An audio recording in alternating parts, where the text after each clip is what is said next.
top of the morning, y'all. Hope you're in a good mood today because that's definitely the way I'm going to present this video here. I hope you're doing good. The question on the table today is, how much for Greenland? Denmark says, it's not for sale.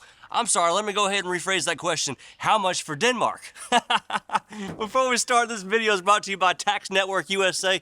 We all know that owing back taxes is worse than hearing Kamala's voice on an alarm clock first thing in the morning. For the time being, we got 87,000 new IRS agents we got to get rid of, and they're sending pay-up letters to anyone with unfiled tax returns and balances owed. So don't negotiate with the IRS. They ain't your friends. Tax Network USA is a trusted tax relief firm. They've saved over $1 billion in back taxes for clients, and they can definitely help y'all. It doesn't matter if it's $10,000 or $10 million, business or personal. A lot of y'all are getting really nervous about back taxes, and you don't have to. So call 800-958-1000. It's a private free phone call, or you can go to tnusa.com/buddy, and I will put the link below. Let these guys help with your taxes. So in the case of Greenland, y'all, it's kind of like you might have heard down south, hippity hoppity, let me buy your property. I think it's a great idea, y'all. After all, we haven't really manifested our destiny in a while.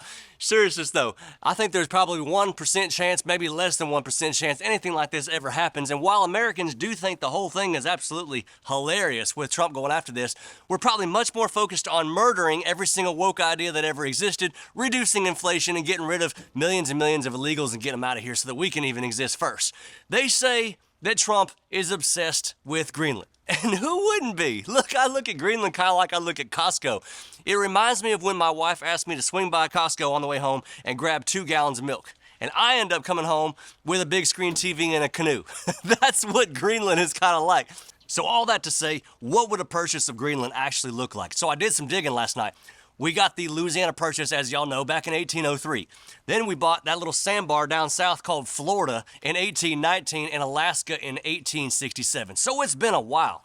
But if we're specifically talking about the North American continent, do y'all know that Greenland is actually part of North America, not Europe?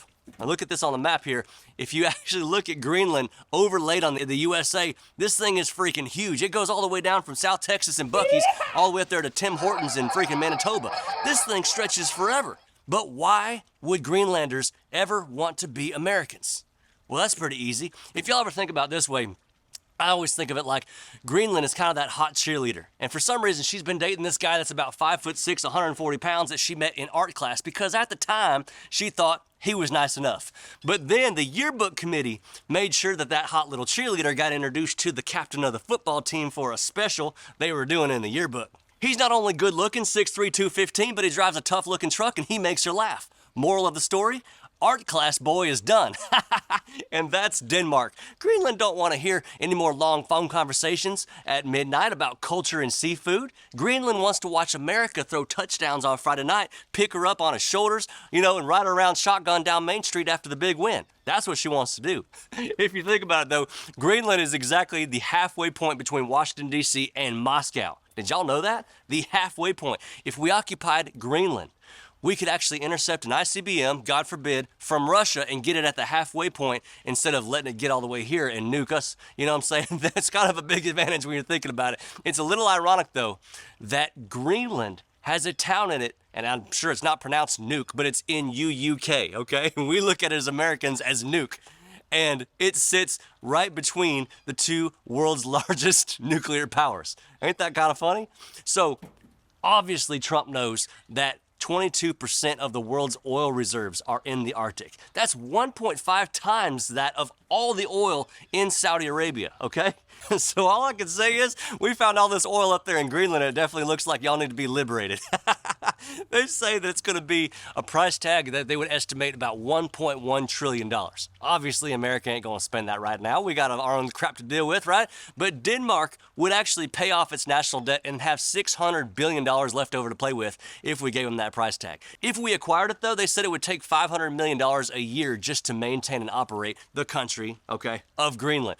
$500 million sounds like a lot, but we've been spending that much money on dadgum illegals every single year. I'm sure we can handle it. Actually, you know what? I want to see Rick from Pawn Stars negotiate this whole thing. I want to see Rick sit down at the table with the Prime Minister of Denmark and look him straight in the face and say, The best I can do for Greenland's about $17. This whole thing really is actually pretty funny to me. Denmark is kind of like the innocent little 8-year-old girl that gets a rare Mickey Mantle baseball card, and all of a sudden the USA and China are fighting over it. That's really what it is. But since we'll probably never ever own Greenland, the US, in all seriousness, could pursue what is called a Compact of Free Association Agreement, where we got these kind of agreements with Pacific Island nations where we're allowed to maintain a military base and just kind of grow it and, you know, secure our own security without actually owning something. But if push comes to shove, Greenlanders, I would say you go ahead and ditch art class, boy, and let's talk. Y'all be good.